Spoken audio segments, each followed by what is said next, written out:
Before the video gets started, I would just like to say sorry for not posting anything December. Like I stated in the community post, I was focusing on college, having to do a whole bunch of assignments, and once I got through all those assignments, I basically was burnt out. So burnt out that I didn't feel like making a video.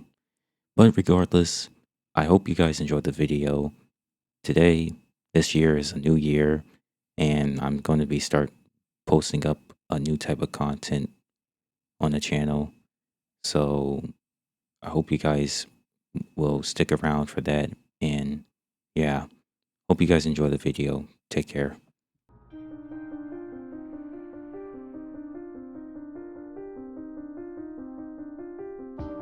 Last Order 100 Years of Solitary War is a manga written by Hamamatsu Hasuga and illustrated by Matsuba Satoru. The story is set in a post-apocalyptic world following the main character Ria, who is a military android who has been fighting a war for 100 years and is following what claims to be her last order. She used to have people that she was meant to protect and comrades that were fighting alongside her, but she lost them all and now she spends her days fighting alone. Then another human appears before her once more, giving her another chance to protect someone. Just based on the summary I gave out, this manga tries to stand out among other mangas of an emotional story that is set in a world that is empty yet feels alive, and in the perspective of a attractive protagonist who is alone, with some intense sci-fi action scenes. It's a short story that has some things going for itself, especially when the manga tackles some things with its themes. Last Order's story touches on some themes that gives it that emotional introspection when reading through the chapters. Themes such as loneliness and isolation. Ria herself has been alone for a century fighting an enemy that doesn't even matter anymore. She used to be with people and was part of a team, but they are now long dead and buried, which gives other themes such as loss and grief. Another point in the story is humanity versus machine. Machines in this universe are called humanoids, which are basically androids, and Ria herself is a humanoid that's in the military, part of the mechanical battalion. The story states that people are opposed to these humanoids and claim them as evil, basically having humans hate an artificial intelligence trope that many other sci-fi stories do. The manga does a decent job handling these themes. Now you may be wondering, how are the characters? Are they any good? Yeah, they are good. They're not the best written, but they are good. The main protagonist herself, Ria, is good, and I enjoy her character when reading through the chapters. She is a cool dark-skinned military android that is capable of fighting. That to me is really cool. Just by looking at her, you can assume that she is one of those characters that is monotone and don't show any emotion. That is true, however, she is capable of showing emotion, and there are pages where she makes a different expression depending on what's going on. Ria may be an android, but she can show emotions. I mentioned in the beginning, Ria come across another human that gives her the chance to protect someone again. That is two kids named Nori and Makuri. Nori and Makuri are kids that were part of this village called Mole. They used to have a mother that was taking care of them, however she died long ago trying to protect them. Nori and Makuri were living in Mole for quite some time, but then they were exiled after Makuri got sick by a plague called the Black Death after Nori gave her a cooked rat to eat. So just like Ria, Nori and Makuri are characters that lost a loved one and were treated poorly by others. The way they all met up was kind of rough. The way they met was after Nori and Makuri were exiled from the village, another character who goes by Kisune befriends Nori and tries to help him out aiding his sister. Kisune and Nori ran into a problem where they had to run from these mutant dogs called human hunters. After outrunning the mutants using a minecart and stink bomb on them, Kitsune betrays Nori by throwing him and his sister in a giant spider web, leaving them to die in the hands of a giant mutant spider. Then a bunch of the mutant dogs show up, getting ready to tear them apart.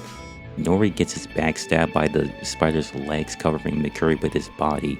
It seems like it's an end for the both of them, until Ria comes in and slaughters both the giant spider and the pack of dogs.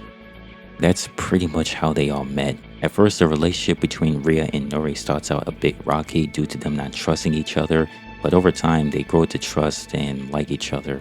Mikuri grows to like Ria and sometimes clings on to her. Also, Mikuri doesn't say a word throughout the entire story other than make sounds. It's okay though, she's good.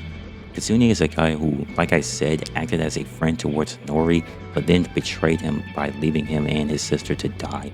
So he's kinda evil for doing that. Later on, he does get captured by Ria and put behind bars. Kitsune at first doesn't trust Ria due to her being a humanoid. At the end, he tags along with Ria and the kids. For a short story, Last Order has some decent characters that have traits to them that make them stand out. There are more characters, but they don't get too much depth like how Ria, Nori, Makuri, or Kitsune does. That's enough of the characters, let's talk about the art style. Last Order's art style is pretty good looking. It's not the most unique art style, but it is good. There is detail in the manga, from the destroyed buildings, the different looks of the human hunters, to how the characters look. There are pages where things can look weird, like in the first chapter there was a crowd of people that have mouths but no eyes or nose. Overall, the art in the manga is pretty good. In conclusion, Last Order 100 Years of Solitary War is a good manga to read. It's one of those mangas that not a lot of people know or even talk about. I don't see anyone in the anime or manga community talk about it. Last Order is good, but there are problems I have with it. The problem I have with it is that it is literally short. I'm not kidding. The manga has 3 volumes with a total of 16 chapters, including 3 bonus chapters at the end of each volume. You can pretty much read through the entire thing in one sitting. I genuinely believe the story can be stretched on longer with more volumes and chapters. Another problem I have is some of the characters don't have that much depth to them. Like Ria's old friends and squad mates are just gone. The manga doesn't explain how they all die. It just confirms that they are gone and Ria outlived them. It doesn't go into details how they all perish. Even with these problems, I still like this manga and think it's good. Not the best manga in the underground scene, but it's good.